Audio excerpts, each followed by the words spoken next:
Hi, everybody, and welcome back to Pop Talk. I am so excited, and I want to introduce you all to our guest speaker, which is Elowyn. I'm so excited. She is a super cool and very, very calming collector of anything cute. I follow her weekly unboxing video on YouTube, and she also started doing some vlogs too. So I saw the vlog that you did for when you went to multiple stores of blind boxes. So that was pretty exciting.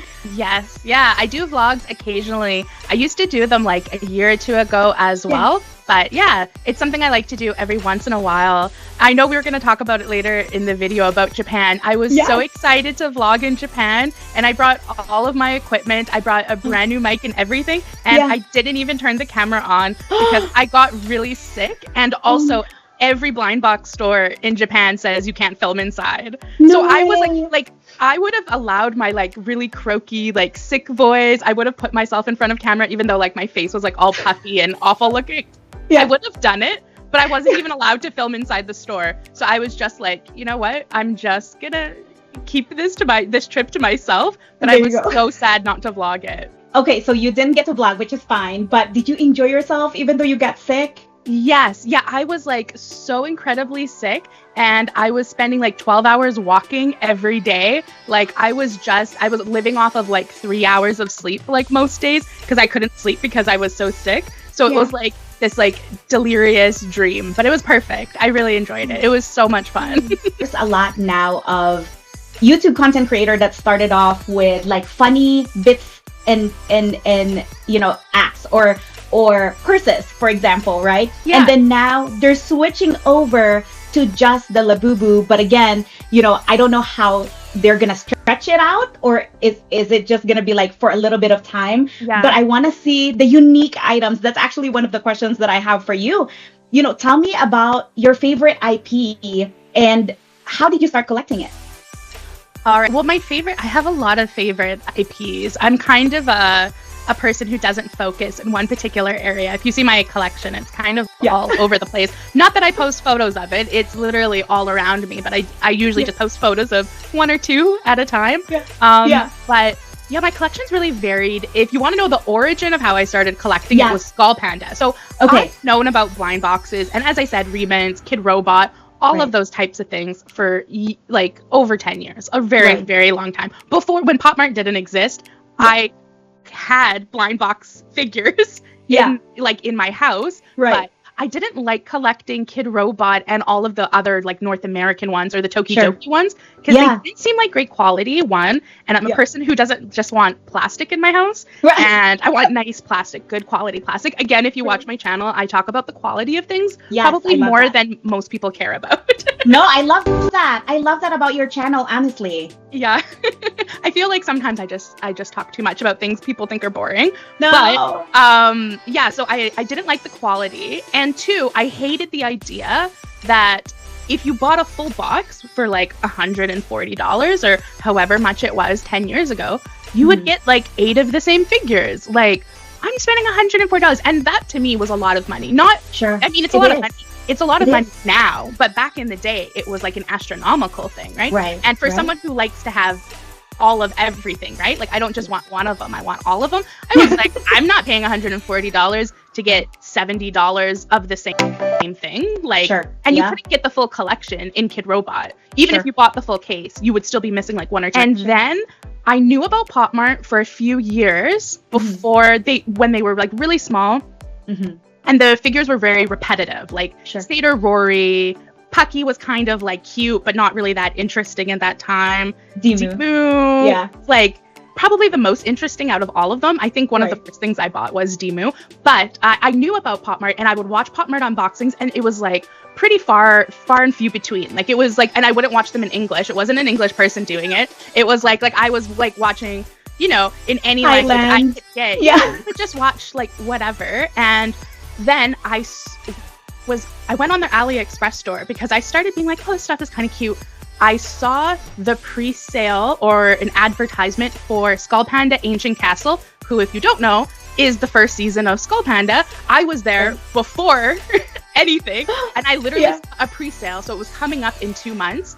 and I don't know why they were doing pre-sales. I guess PopMart did pre-sales back in the day. Yeah. And that was what got me to buy PopMart. So I liked the idea of PopMart because you could get, if you bought the full thing, you got them all. There was no repeats. Right. That was like really kind of, I think, got PopMart in the door. Was like, it's a fair cost, right? It's a fair cost. And if you really want them all, you can get them all, which you couldn't with like Tokidoki and all those other brands. Yeah, and I think the first thing I opened, I think, was Demu. I bought like a Demu Lucky Bag because it was really cheap. It was like 30 bucks for like 5 boxes. And I was like, oh, that's fabulous. Yeah. And yeah, I just, and that video is on my channel. If you're curious. I want to see. Yeah. I literally have never opened up a blind box off camera. Ever. I don't think. Unboxed everything that I bought from PopMart that September on my channel. It took a few months. I think my first video was from like November of that year or December of that year. But yeah, I started my channel and I was like, I need to show people how cool these are, and no one's unboxing them on YouTube. And, you know, I couldn't find anyone in English even talking that much about PopMart. I think there was like 2 people who would do it like every like 4 months. They would have like a PopMart video, right? Right. But the ultimate IP, I think for me, is Shinwoo. So Shinwoo is from the brand Finding Unicorn. Finding Unicorn is my favorite brand, but that's like a asterisk because the last years they haven't done themselves any favor of being a good brand. Yeah. But Shinwoo, I own everything, or I try to own everything that Shinwoo does, and there's very few series that I'm like, there's a miss. There's a few in every series. The colors are amazing. The colors are amazing. And I love, and I'm not like a huge color person, but the colors that Shinwoo does always me. They always Oh my gosh. You made me buy the full case of Emma, the cherry blossom. Oh my gosh. So when I was like watching it, I was like Googling, like, where do I get this? That's such a good series though. Lucky Emma also has some very good bangers in terms of like series for sure. Yeah, Lucky Emma is pretty good. I was so bummed out when you didn't get the secret because I was like, please read this box, please. Because it was your birthday. So I was like hoping that you get the secret. I know. And that secret is so beautiful. It's like a little child. One day. One day. I will search now and I will let you know if I see something. Yeah. Send me a link. Oh my God. You can take me links. If you find it, you can go to my Instagram and just send me links. Say, here's a Ebba secret. And, you know, if the shipping's not like $40 to Canada, I might buy it. Oh my gosh. Well, one of the concerns I had about becoming an unboxing content creator is if I'm still going to be a true collector versus a hoarder. Like, that's actually my biggest concern. That's one of the reasons why I'm like, okay, pull back on the plushies. Just don't do it. Oh yeah. See, I said on my channel for like 6 months of last year, I was like, I know plushies are popular. I know they're going to be the next big thing, but I don't collect plushies. I don't have any interest. And I'm the type of person who doesn't want to put a plushie on a bag and get it dirty and nasty. I want a plushie behind a closed door, sanitized in mint condition with no dust, right? So the idea of collecting them is terrifying. Being worried about becoming a hoarder, I would say that's a definite worry. I think that 5 years of doing YouTube, that's where I'm at right now, where I'm like, this is hoarding levels of stuff. I need to get rid of it. But I live in Canada where shipping is really expensive, and probably 80% of the people who watch my YouTube channel are Americans, and they're not going to pay $40 to get something from me in the mail. But like, I literally have probably like 200 blind boxes that have never seen light. Like things that I've opened up on my channel and went, oh, I already have that. Put it back in the box once the video is over. Or I went, ew, that's gross. That's Labubu. Put it back in the box. And I was like, I will sell that sometime in the future. And I have like a little storage shelf that is just blind boxes and figures that I need to sell. But I'm like, to who? And now it's really popular and I probably should be selling it all. I actually do really like the Labubu plush series that just came out. I wish it had released one. Because like Labubus were so beige and boring and like they're not very good quality. And the new series I'm sure is not very good quality either. PopMart plush quality is like one of the worst, or bottom of the middle. They're like not as bad as some people, but they're not great. But at least it's colorful. It's so rainbowy and like happy. And I love the colors. And I'm just a sucker. If you make something pastel, I'll buy it. But definitely, the hoarding, you have to be mindful for that if you're doing it on YouTube. Because I think a lot of YouTubers become hoarders without willingly. Like some of them probably just do it because, you know, they were going to do it anyways. It's just nicer things than, you know, people who hoard trash and other things, right? So some people just have the hoarding in them, and I probably do have the hoarding in me regardless of the YouTube channel, because a lot of the stuff I have in this room was before I had a YouTube channel for sure.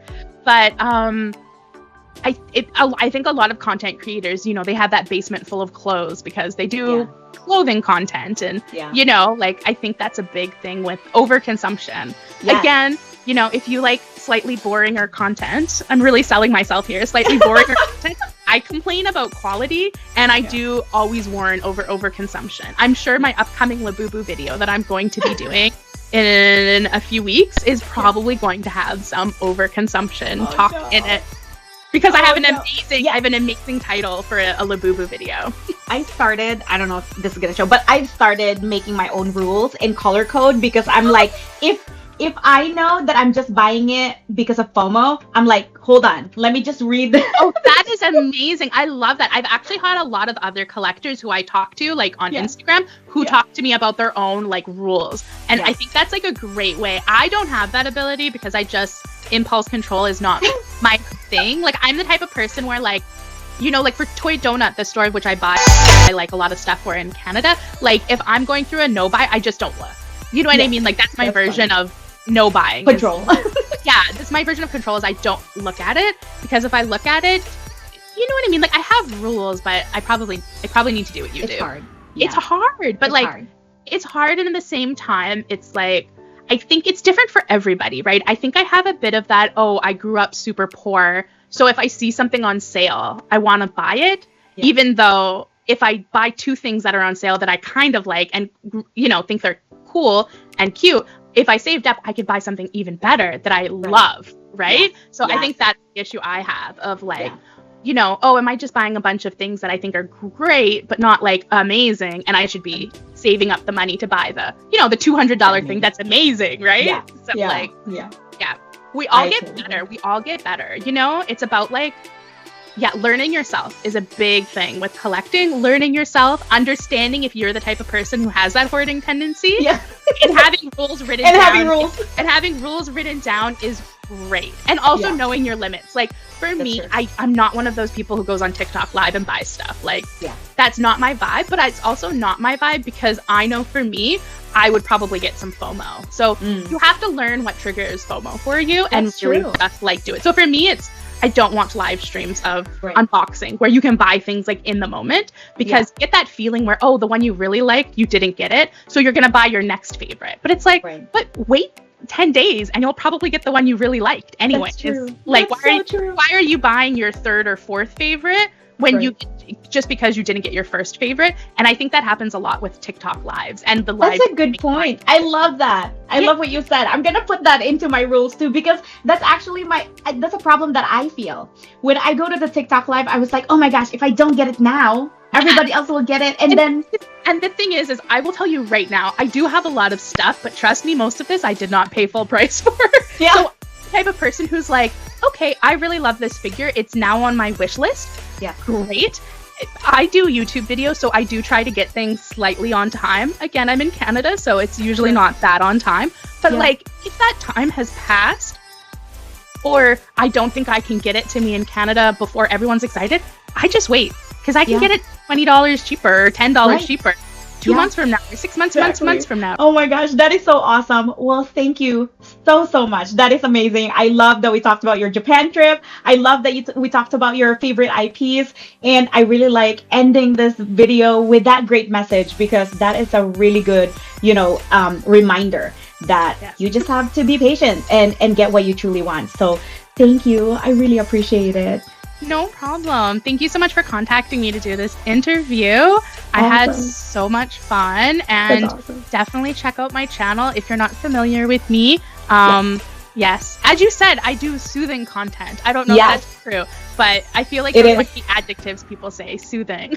Soothing, calming, and like every time I'm like stressed out, I'm like, nope, I gotta go to Elowyn's channel and just listen to her with that